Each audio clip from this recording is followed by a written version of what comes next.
Ya, apa kabar para petani Indonesia? Ya, ini adalah perkebunan jeruk pamelo kami yang sudah berumur antara 4 tahun ya.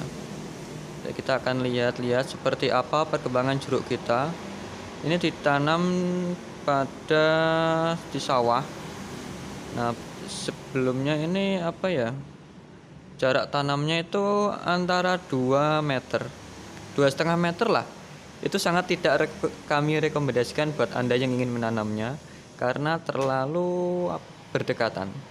Kalau yang pohon ini ya berumur 2 tahun. Nah, ini bercampur sama rumput-rumput gajahan, dan ini juga tidak kami rekomendasikan buat Anda yang ingin menanam di dekat rumput gajah. Itu sangat memperlambat pertumbuhannya. Nanti kita akan coba lihat perkebunan yang lain yang tanpa rumput gajah ya. Oke, seperti ini. Oh, ini samping-sampingnya ini sekitar 4 tahun yang besar-besar ini, cuma pertumbuhannya agak lambat karena itu tadi. Dulunya itu bawahnya ini banyak sekali rumput gajahan dan itu ternyata sangat mengganggu. Nah, itu sudah ada yang berbuah. Coba kita lihat tanaman yang samping kita. Ini dari kecil nggak ada rumput gajahannya. Nah, ini untuk upaya pembuahan kita biasanya melakukan pemangkasan ranting. Nah, jadi ranting-ranting yang kecil kita potong, tujuannya untuk mengurangi suplai makanan pada ranting tersebut. Ini pembuahan secara alami ya, karena kita rasa sudah waktunya untuk belajar berbuah. Kita coba memangkasnya. Jadi kita nggak perlu pakai bahan-bahan kimia. Sebenarnya juga bisa sih pakai bahan kimia, cuma ya itu tadi lah. Nah, kalau ini yang punya saya yang sudah berbuah 2. Sebelumnya sempat berbunga banyak, cuma yang yang jadi cuma 2 ya. Kalau ini, nah yang kita rekomendasikan itu yang seperti ini. Jadi di bawah itu tanamannya itu kacang, ketela, itu sangat bagus buat kesuburan tanah karena kacang dapat menggemburkan tanah. Ini kelihatannya masih ya, ini berbuah 2, cuma baru belajar berbuah ini ya. Nah, kalau yang kita menjadi misteri adalah pohon ini. Buah pohon ini tuh ya sama usianya sekitar 4 tahun, cuma buahnya itu banyak. Nah, yang menjadi penelitian kita adalah ini, kenapa bisa berbuah banyak? Ternyata pohon ini dulu tuh pernah tumbang, pernah ambruk, sampai sudah ambruk lah, akar-akarnya jadi renggang. Tapi kita bidirikan lagi. Jadi itu buat buat penelitian buat kita. Ternyata melukai akar atau akar yang rusak itu dapat memacu pembuahan pada pohon jeruk ternyata.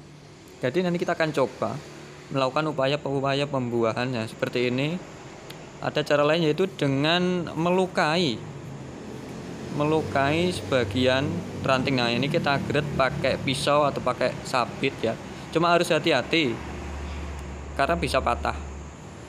Yang cara lain kita biasanya menali. Ini kita tali pakai tali rafia. Sebenarnya lebih bagus pakai kawat, cuma yang saya takutkan nanti kalau kita lupa melepas itu bisa sampai tua, nanti mingget ya, bahasanya mingget Pak. Nah, upaya kita untuk membuahkan. Nah, seperti ini jarak tanam terlalu berdekatan, nggak sampai 3 meter ini. Sangat tidak kami anjurkan menanam seperti ini, meskipun ini kita lakukan ya. Karena pada kenyataannya belum sampai berbuah ya, belajar berbuah lah. Itu pohon sudah rimbun. Kalau bahasa sininya tepuk. Jadi pohon satu sama pohon lain sudah tepuk. Nah, kalau bagian bawah kita bisa tumbang sarikan tanaman-tanaman lain seperti cabai, terong, bisa ya. Ini juga sudah mulai berbuah. Kalau cabenya sudah sering berbuah ini. Entah sudah 2 tahun mungkin lah. Nah, ini yang sempat terkendala oleh pertumbuhan. Pohon ini juga sudah berbuah 1, baru belajar 1. Nah, ini kalau bawahnya ada sayur labu juga sudah berbuah. Oke, ini kelihatan buahnya bagian mana ya kemarin. Nah, itu sudah belajar berbuah satu. Ini usia 4 tahun antara ya, 4 tahun lah pastinya ya.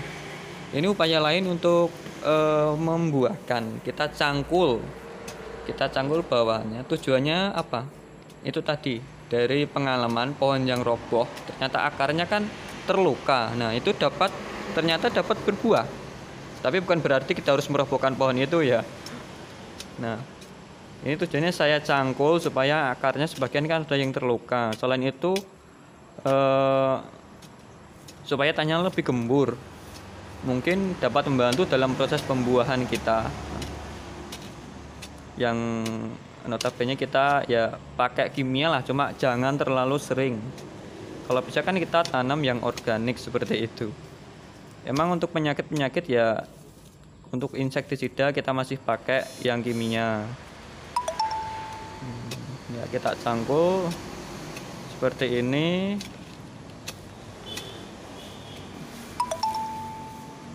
Oke, buat teman-teman semua yang ingin belajar menanam jeruk pamelo atau jeruk Bali, mungkin bisa coba cara-cara seperti ini buat yang belum pengalaman.